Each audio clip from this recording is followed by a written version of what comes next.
এখন আমি আপনি মানুষের দোষ গোপন রাখলে আমার লাভ কি? সংক্ষেপে মুসলিম শরীফের বর্ণনা, বুখারীরও বর্ণনা, قال رسول الله صلى الله عليه وسلم من ستر مسلما ستره الله في الدنيا والآخرة। দুনিয়াতে কেউ যদি কোনো মুসলমানের দোষ গোপন রাখে, গোপন বলেন কি রাখে? আল্লাহ তাআলা যে দুনিয়াতে মানুষের দোষ গোপন রাখবে, স্বয়ং আল্লাহ আখিরাতে তার দোষগুলো ঢেকে রাখবেন। আমার কি পরিমাণ দোষ আছে, আপনার কি পরিমাণ দোষ আছে, এটা আমি নিজেও জানি না, আল্লাহ জানেনি।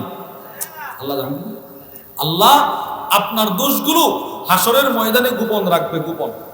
একটা দৃষ্টান্ত শুনেন, একটা দৃষ্টান্ত বুখারী শরীফের বর্ণনা। وعن عبد الله بن عمر رضي الله تعالى عنهما قال আব্দুল্লাহ ইবনে ওমর থেকে বর্ণিত, তিনি বলেন কুনতু আমশি মা সাফওয়ান ইবনে মুহরিজ বলেন, আমি একদিন আব্দুল্লাহ ইবনে ওমরের সাথে রাস্তা দিয়ে হাঁটতেছি। রাজুলুন, এক ব্যক্তি হযরত আব্দুল্লাহ ইবনে ওমরের সামনে এসে দাঁড়ায় বলতে লাগলো, হে আব্দুল্লাহ, কাইফা সামি'তা রাসূলুল্লাহ সাল্লাল্লাহু আলাইহি ওয়াসাল্লাম ইয়াকুলু ফিন নাজওয়া। হে আব্দুল্লাহ, তুমি আল্লাহর নবীর কাছ থেকে কি সেই গোপন হাদিসটা শুনছো যে আল্লাহ তাআলা হাসরের ময়দানে বান্দার সাথে গোপনে কথা বলবে? শুনছি। সেটা কি? সামি'তু রাসূলুল্লাহ সাল্লাল্লাহু আলাইহি ওয়াসাল্লাম, আমি আল্লাহর নবীর কাছ থেকে একটা হাদিস শুনছি। কি হাদিস?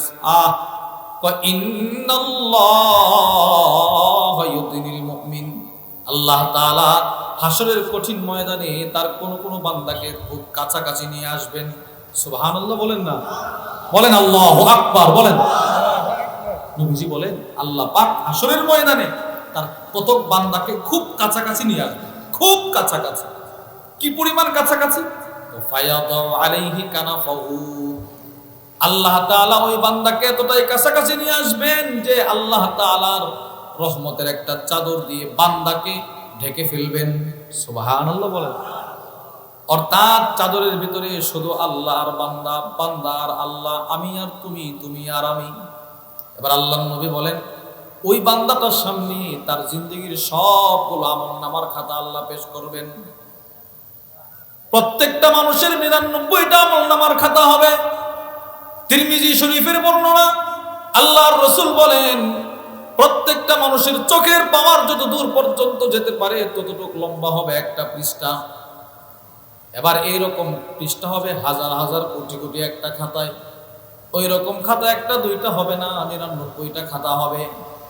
আপনার জিন্দেগির ছোট থেকে ছোট, বড় থেকে বড়, কোনো গুনাহ কোনো নেক ওইটার মধ্যে বাদ থাকবে না। যেদিন খাতাটা আপনার সামনে উপস্থাপন করা হবে, আপনি বলবেন, মা লিহাদাল কিতাব, এটা কোন আশ্চর্য কিতাব রে, লা ইউগাদিরু সগীরাতাও ওয়ালা কাবীরাতান ইল্লা আহসাহা, যেই কিতাবটা আমার জিন্দেগির ছোট থেকে ছোট কোনো ইবাদতও ছাড়ে নাই, বড় থেকে বড় কোনো ইবাদতও ছাড়ে নাই, গুনাহও ছাড়ে নাই, ইবাদতও ছাড়ে নাই। মায়ের পেট থেকে জন্মগ্রহণ করার পর, বালেগ হওয়ার পর থেকে যা যা করছেন, এর আগেও যা যা করছেন, সব লিখে থাকবে। আমাদের হযরত ওয়ালা আরিফ বিল্লাহ হাকিমুন নাফস আল্লামা মুফতি মুশতাকুন নবী কাসিম হাফিজাহুল্লাহ হুজুর বলেন, ডেট সহ লেখা থাকবে, ডেট সহ। এই আজকে 2025 28শে সেপ্টেম্বর এখানে যে বসে আছেন, এই হুবহু বসে থাকার ইবাদতটার নিচে আল্লাহ তাআলা ডেটটা লিখে দিবেন, সব লেখা থাকবে। এবার আল্লাহ পাক আপনার আমলনামাটা খুলে বলবে, দেখো দেখো দেখো, আতারিফু দাম্বা কাদা, আতারিফু দাম্বা কাদা। তুমি কি এর কোনটাকে অস্বীকার করতে পারবা? না, আল্লাহ অস্বীকার করতে পারবে না। ওয়ারা ফি নাফসিহি আন্নাহু হালাকা, এবার ওই বান্দা মনে মনে চিন্তা করবে, হায় এখন তো আমার মরণ ছাড়া আমার কোনো উপায় নাই, মৃত্যু তো নিশ্চিত, জাহান্নাম তো নিশ্চিত, শুধু গুনার গুণ। আল্লাহ তাআলা তখন বলবে, বান্দা সাতারতুহা আলাইকা ফিদ দুনিয়া, দুনিয়াতে আমি তোমার এই দোষগুলো ঢেকে রেখেছিলাম, পৃথিবীর কেউ জানে নাই, তোমার আব্বাও জানে নাই, তোমার আম্মাও জানে নাই, তোমার ঘর বাড়ি কেউ জানে নাই, তোমার পাড়া প্রতিবেশী কেউ জানে নাই, আমি দোষগুলো ঢেকে রেখেছিলাম। যাও, আমি আখিরাতেও তোমার দোষগুলো ঢেকে নিলাম, সোজা তুমি আমি আল্লাহর জান্নাতে চলে যাও। সুবহানাল্লাহ, যাও জান্নাতে চলে যাও। কেন? তুমি দুনিয়াতে মানুষের দোষ গোপন রাখতা, আর আমার ওয়াদা ছিল, আমার নবীজির ওয়াদা, দুনিয়াতে যে মানুষের দোষ গোপন রাখবে আখেরাতেও আমি তার দোষগুলো গোপন রাখবো। সুবহানাল্লাহ বলেন। তাহলে এই জবানের নিয়ন্ত্রণের দরকার আছে না নাই? জিকির যদি না করেন, তাসবিহ যদি না পড়েন, তো এই জবান দিয়ে শ্বাস তুলে বসবেন আর মানুষের বদনাম আসবে। এজন্য জিকির দিয়ে জবানকে সাজানো। বলেন কি দিয়ে ভাই? প্রত্যেক ফরজ নামাজের পরে বেশি না 10 বার সুবহানাল্লাহ, 10 বার আলহামদুলিল্লাহ, 10 বার আল্লাহু আকবার। আচ্ছা, এই 30 বার পড়তে কত ঘন্টা লাগে? 1 মিনিট। 1 মিনিট বলেন কত মিনিট? 1 মিনিট। এই যে দেখেন এখন বাজে 10টা 59। পড়েন 10 বার সুবহানাল্লাহ।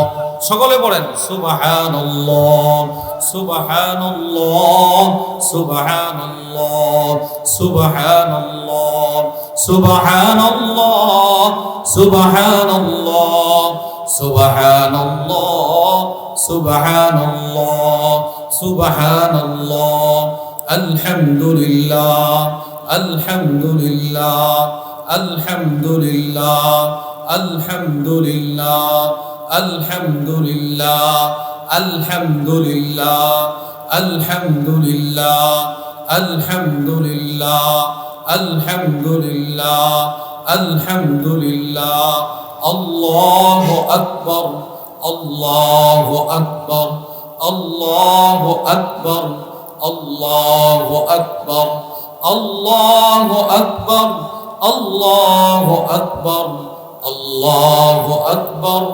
আল্লাহু আকবার, আল্লাহু আকবার, আল্লাহু আকবার।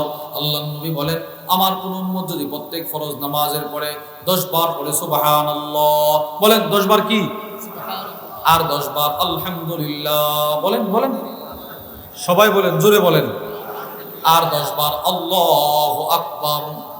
রাসূল বলেন, তুমি তো 5 নামাজের পরে 30 বার 30 বার 30 বার 30 বার, ফজরের পরে 30 বার, যোহরের পরে 30 বার, আসরের পরে 30 বার, মাগরিবের পরে 30 বার, এশারের পরে 30 বার, হবে তোমার 5 30 হবে 150 বার।